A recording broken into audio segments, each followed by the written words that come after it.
अतिशय आनंदाची बातमी आहे मित्रांनो. मुंबई उच्च न्यायालय नागपूर खंडपीठ शिपाई पदाकरिता शॉर्टलिस्ट प्रकाशित करण्यात आलेली आहे आणि महत्त्वाच्या सूचना जे विद्यार्थी शॉर्टलिस्ट झालेले आहेत त्यांच्यासाठी दिलेले आहेत.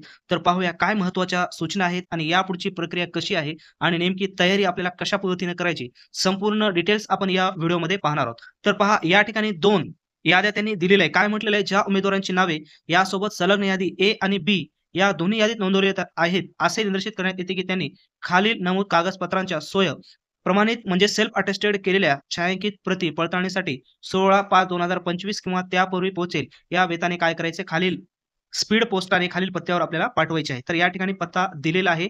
हा पत्ता आहे. त्या पत्त्यावर सर्व डॉक्युमेंट्स तुम्हाला काय करायचे, सेल्फ अटेस्टेड करून पाठवायचे आहे.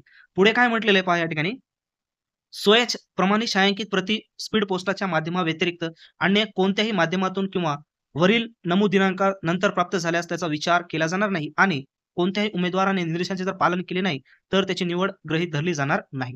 पुढे काय म्हटलं, यापुढे असेही सूचित करण्यात येते की प्रसिद्ध केलेली यादी बी ज्या उमेदवारांची नावे नमूद आहेत त्यांची कागदपत्रे कार्यालयाला नियमाप्रमाणे आवश्यकता निर्माण झाल्यास तरच उघडण्यात येतील. म्हणजेच या ठिकाणी असा उल्लेख केलेला जर आवश्यकता असेल तरच त्यांनी काय केलेलं आहे या ठिकाणी त्यांचं जे काही डॉक्युमेंट्स आहेत ते ओपन करण्यात येतील असं त्यांना स्पष्ट उल्लेख केलेला आहे.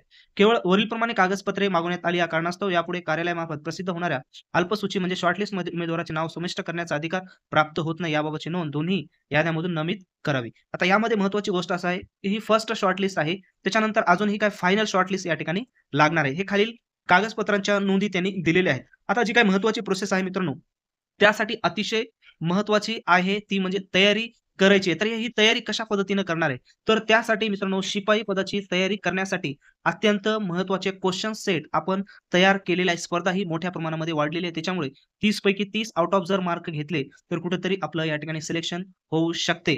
त्याच्यामुळे जास्तीत जास्त होईल तेवढं आपल्या 30 पैकी 30 आउट ऑफ लेखी परीक्षेमध्ये कशा पद्धतीने मार्क येतील याचा विचार जास्त करून तयारी करायची. मग ही तयारी कशी करणार?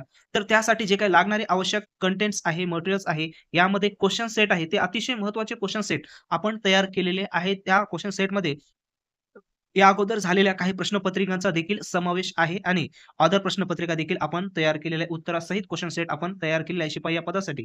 तर जेणेकरून येणाऱ्या परीक्षेमध्ये 100% तुम्हाला फायदा होणार आहे. कारण या अगोदर जी काही मुंबई उच्च न्यायालयाची शिपाई पदाची परीक्षा झाली होती, त्यामध्ये ज्या विद्यार्थ्यांनी आपल्या कंटेंट्सद्वारे तयार केली त्यांना 25 ते 26 ॲज इट इज क्वेश्चन त्या प्रश्नपत्रिकामधले आलेले आहेत. त्यासाठी तुम्हाला जर व्यवस्थित चांगल्या पद्धतीने सिलेक्शन घ्यायचं असेल, तयारी करायची असेल, तर कंटेंट्स घ्या. त्याची लिंक डिस्क्रिप्शन बॉक्समध्ये दिलेली आहे. त्या ठिकाणी वेबसाईटला जाऊन तुम्ही डाउनलोड करू शकता. आता महत्त्वाची अपडेट्स म्हणजेच या ठिकाणी आहे स्पीड पोस्टाने पाठवायची काय कागदपत्रे तर तुम्ही पाहू शकता. या पद्धतीची सर्व जी काही कागदपत्रे आहेत, सर्व कागदपत्रे तुम्हाला पाठवायची आहेत. काय करून? सेल्फ अटेस्टेड करून. आता या ठिकाणी यादी दिलेली आहे. तर यादी आपण टेलिग्राम चॅनलवर अपलोड केलेली आहे. त्या ठिकाणी तुम्ही जाऊ शकता आणि फॉर्म भरण्यासंदर्भामध्ये तुम्हाला काही जर अडचण असेल तर कमेंट्स बॉक्समध्ये कमेंट्स करा. तसेच आपलं WhatsApp नंबर देखील दिले त्या ठिकाणी देखील तुम्ही कमेंट्स करू शकता आणि तुमच्या समस्या तुम्ही मांडू शकता. तर जास्तीत जास्त व्हिडिओ तुमच्या मित्रांना शेअर करा. यामध्ये पहा मित्रांनो 800 विद्यार्थ्यांना काय केलेले त्यांनी शॉर्टलिस्ट केलेले आहे. टोटल पाहू शकता मित्रांनो या ठिकाणी टोटल 800 विद्यार्थ्यांना त्यांनी शॉर्टलिस्ट केलेले आहे आणि रिजेक्ट लिस्ट अजून त्यांनी अपलोड केलेली नाही की जे अदर विद्यार्थी आहे रिजेक्ट लिस्ट तर सहसा अपलोड करतच नाहीत. सेकंड लिस्ट ज्यावेळेस शॉर्ट लिस्ट होईल त्यावेळेस रिजेक्शन लिस्ट काय केली जाते अपलोड केली जाते जर डॉक्युमेंट्स मध्ये काही प्रॉब्लेम आले असतील तर. इथून पुढची प्रोसेस ही अत्यंत महत्त्वाची आहे. जर तुम्ही इथं शॉर्टलिस्ट झाला आणि डॉक्युमेंट्समध्ये एक जरी चूक झाली तर तुमचं शॉर्टलिस्टमध्ये सेकंड शॉर्टलिस्टमध्ये नाव येणार नाही. त्यासाठी व्यवस्थितपणे तुम्हाला काय करायचं त्या ठिकाणी डॉक्युमेंट्स तुम्हाला स्पीड पोस्टाने पाठवायचे आहेत.